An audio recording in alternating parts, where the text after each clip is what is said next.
السلام عليكم ومرحبا بكم جميعا. فضيحة من العيار الثقيل، أليستر أوفريم يفشل في اختبار المنشطات، وبدر هاري أمام فرصة ذهبية ليكون هو الفائز في نزاله الأخير ضد أليستر أوفريم في ورطة حقيقية هذه المرة. بدر في نزاله الأخير لم يكن ضعيفا، لكن المنشطات تعطي قوة تحمل غير طبيعية للمقاتل الذي استعمل المنشطات، مما يجعله وحشا داخل الحلبة، على عكس الخصم الذي لم يستعمل المنشطات يتعب بسرعة كبيرة. هذا الأمر كان واضحا جدا في نزال بدر وأوفريم. سبق وقلتها سابقا بأن أوفريم الذي اعتزل رياضة الكيك بوكسين منذ أزيد من 10 سنوات لا يمكنه أن يعود بهذه القوة إلا في حالة استعمال المنشطات، وليست هذه أول مرة يتم ضبط فيها أوفريم يستعمل هذه المادة المحظورة، وإنما فعلها سابقا من قبل في نزاله مع بروك ليسنر في نزال UFC، كذلك فعلها في نزاله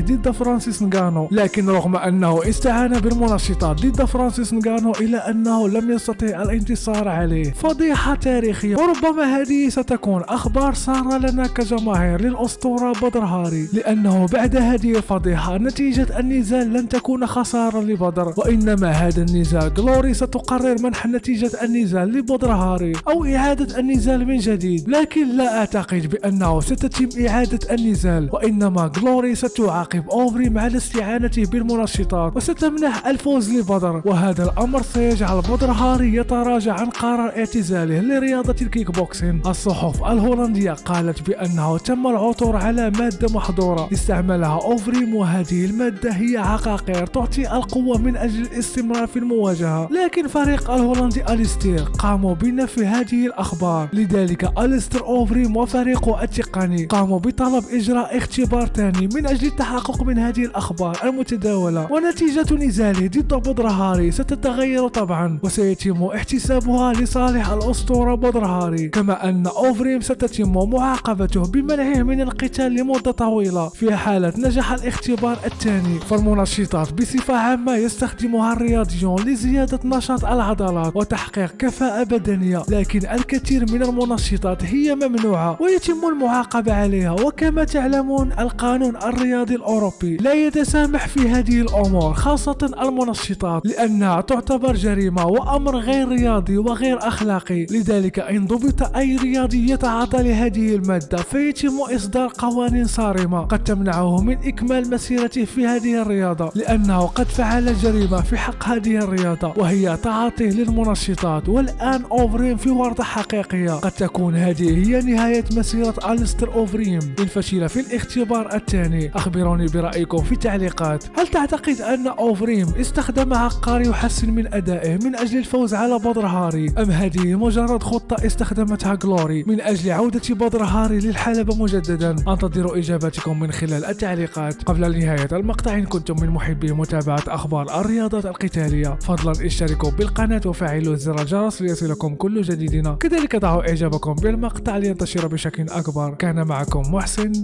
إلى اللقاء.